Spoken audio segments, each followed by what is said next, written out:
প্রিয় দর্শক আসসালামু আলাইকুম, কেমন আছেন সবাই? আশা করছি ভালো আছেন। বরাবরের মতো আবারও চলে আসলাম নতুন আরেকটি রেসিপি নিয়ে।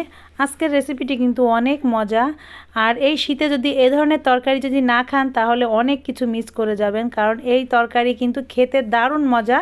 যাকে রান্না করে দিবেন সেই খেয়ে আপনার অনেক প্রশংসা করবে, কারণ এই তরকারিগুলো খেতে এতটাই মজা হয়। তো রেসিপিটি যদি ভালো লেগে থাকে একটি লাইক, কমেন্ট, শেয়ার এবং চ্যানেলটিকে সাবস্ক্রাইব করে পাশে থাকবেন। আজকে আমি এখানে পেঁয়াজ কলি দিয়ে ছোটো মাছের তরকারি রান্না করব এবং এই তরকারিটা খেতে দারুণ টেস্টি হবে। তো তরকারিটা রান্না করার জন্য দেখুন আমি এখানে পেঁয়াজ আর কাঁচামরিচ কেটে নিয়েছি।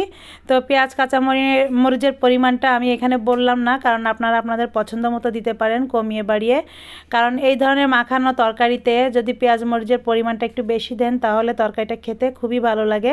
তো তারপরেও আমি এখানে পরিমাণটা বলে দিচ্ছি। আমি এখানে হাফ কেজি মাছ রান্না করব, যার জন্য এখানে বড় সাইজের 5টা পেঁয়াজ কুচি করে নিয়েছি। আর মরিচের পরিমাণটা আপনারা আপনাদের পছন্দ মতো দিবেন।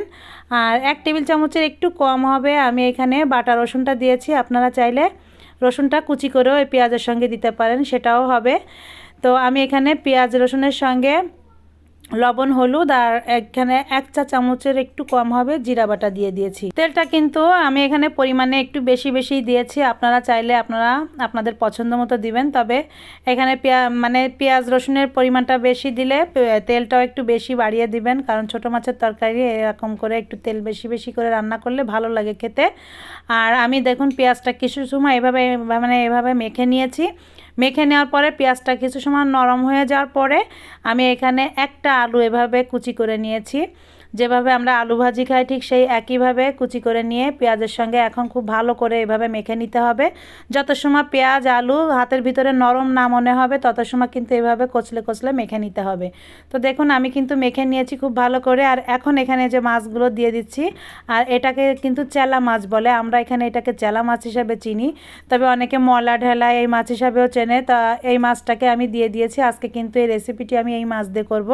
আপনারা চাইলে যে কোনো ছোট মাছ দিয়ে কিন্তু এই রান্নাটা করতে পারেন। যে কোনো ছোট মাছ বলতে পুঁটি মাছ, বিলের অনেক ধরনের ছোট মাছ আছে, এই ধরনের মাছ দিয়ে কিন্তু এই রান্নাটা করলে খেতে ভালো লাগে। তো মাছটাকে খুব ভালো করে আলু পেঁয়াজের সঙ্গে মেখে নিয়ে তারপরে কিন্তু আমি এখানে হাতটা ধুয়ে একটু ঝোলের পানি দিয়ে দিব। আর এই পানিটা খুব বেশি দেওয়া যাবে না, ঠিক আমি যতটুকু দিচ্ছি এটা আপনাদের দেখে বুঝে নিতে হবে। এভাবে দিয়ে আমি সুন্দর করে কড়াইটা কেকে কুকে হাতটা ধুয়ে আর একটু পানি দিয়ে দিলাম, দিয়ে এবার চুলার আঁচটা জ্বালিয়ে দিব। চুলার আঁচটা জ্বালিয়ে দিয়ে আমি তরকারিটাকে একটু ঢেকে দিব বলক আসা পর্যন্ত। তো বলক এসে গেলে কিন্তু আমি এখানে খুব ভালো করে কিছু সময় তরকারিটাকে রান্না করতে হবে এভাবে। আর আমি ফাঁকে একটু নেড়ে চেড়ে দেবো, যাতে ঝোলটা যখন একটু কমে আসবে, যতটুকু ঝোল দিয়েছি ঝোলটা যখন অর্ধেকের একটু বেশি ঝোলটা টেনে যাবে তখন কিন্তু আমি এখানে বাকি তরকারিটা দিয়ে দিব। তো এভাবে কিন্তু জ্বালাতে ঝোলটাকে আমি কিছু সময় কমিয়ে নিব জাল করতে। তো তরকারিটা কিন্তু আমি জাল করে নিয়েছি, আর এখানে ঝোলটা কিন্তু যতটুকু দিয়েছিলাম অর্ধেকটা কমে গিয়েছে।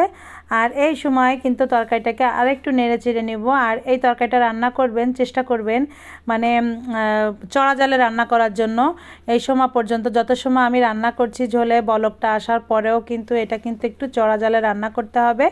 আর এখন কিন্তু দেখুন আমি এখানে পেঁয়াজ কলিগুলো দিয়ে দিব। আর এই পেঁয়াজ কলিগুলো এই তরকারিটা রান্না করার জন্য চেষ্টা করবেন যত কচি কলি হয় তত খেতে ভালো লাগে। ছোট কচি চিকন দেখে এই পেঁয়াজ কলিটা নিতে হয় এই তরকারি রান্না করতে গেলে। আর পেঁয়াজ কলিটা আমি এখন দিয়ে দিয়েছি। আর পেঁয়াজ কলিটা দেওয়ার পরে তরকারিটাকে আর একটু নেড়ে চেড়ে সুন্দর করে মিশিয়ে দেব। তলের থেকে মাছটা খুব ভালো করে একটু নেড়ে চেড়ে এভাবে মিশিয়ে দিতে হবে। আর ঝোলে তরকারিতে মাছে সুন্দর করে ঝোলটা একটু ঘন এসে যাবে, আর তরকারিটা খুব ভালো করে জালটাও হবে। আর এই তরকারিটার জালটা কিন্তু এইভাবে চড়া জালে রান্না করতে হবে, এমনভাবে রান্না করতে হবে পেঁয়াজ কলিটা কিন্তু গলে যাবে না। কিছুটা দেখা যাবে যে একটু আস্তে শক্ত ভাব আছে, ঠিক এই পর্যায়ে কিন্তু তরকারিটাকে নামিয়ে নিতে হবে। আর যখন তরকারিটা নামিয়ে ফেলবেন দেখবেন পেঁয়াজ কলিটা খুব ভালো করে সেদ্ধ হয়ে যাবে। আর যে গরম তরকারিটা থাকবে গরমে কিন্তু বাকিটা খুব ভালো করে সেদ্ধ হয়ে যাবে। আর এই পর্যায়ে তরকারিটা আমার কিন্তু হয়ে গিয়েছে, দেখুন এরকম ঝোলটা শুকিয়ে যাবে।